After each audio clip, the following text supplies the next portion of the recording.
ஒரு பெண் புதிதாக பிறந்த குழந்தையுடன் 3 நாட்கள் மற்றும் இரவு முழுவதும் கடலில் மிதந்து கொண்டிருந்தாள். அவர்கள் இருவருக்கும் ஒரே பாதுகாப்பாக இருந்தது மூழ்கி வரும் ஒரு கோழை பெட்டிதான். அந்த பெண் குழந்தையின் டயபரை கடலுக்குள் வீசினாள். அதனால் சில மீன்கள் அதன் வாசனையை பிடித்து அங்கு வந்தன. ஆண் உடனே எளிய ஒரு மீன் பிடிக்கும் கருவியை உருவாக்கினார்.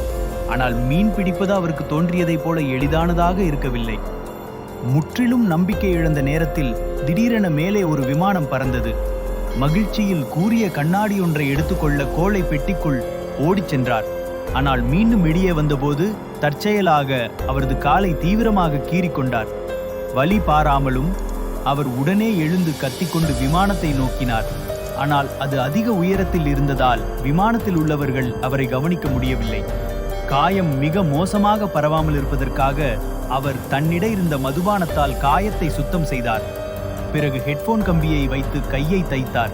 இந்த மோசமான வழியால் அவர் சோகமாக கலைந்துவிடும் நிலையிலேயே இருந்தார்.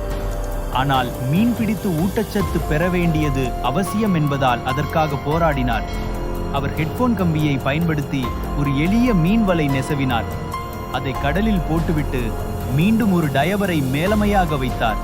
பின்னர் அமைதியாக மீன்கள் வரும் வரை காத்திருந்தார். ஒரு சில நிமிடங்களுக்கு பின்பு உண்மையாகவே ஒரு மீன் அகப்பட்டு விட்டது.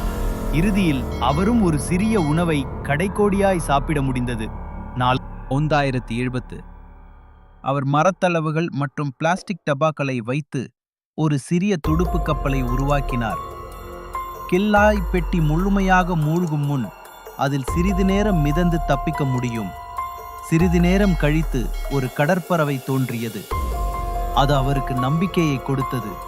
ஏனெனில் கடற்பறவைகள் இருப்பது அருகில் நிலம் இருக்கிறது என்பதற்கான அடையாளம். ஆனால் அதே நேரத்தில் இரவு நேரத்தில் கெல்லாய் பெட்டியின் கம்பி பிளாஸ்டிக் அடைப்புகள் திடீரென விலகின. மிகவும் வேகமாக கடல் நீர் உள்ளே புகுந்தது. அதை பார்த்த அவர் சேமித்த உணவை மீட்டெடுக்க முயன்றார். ஆனால் ஒரு கயிறு அவரது காலில் சிக்கியது. அதனால் அவர் நீருக்குள் மூழ்கி அந்த கயிற்றை வெட்ட வேண்டிய நிலைக்கு வந்தார். அதற்கு அரை நாள் சிரமப்பட்டு வெற்றிகரமாக மீண்டார்.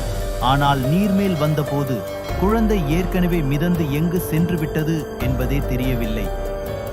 என்று 7 அவர்கள் கயிறு வழியாக சென்று அந்த பெண்ணை மீண்டும் கண்டுபிடித்தார்கள்.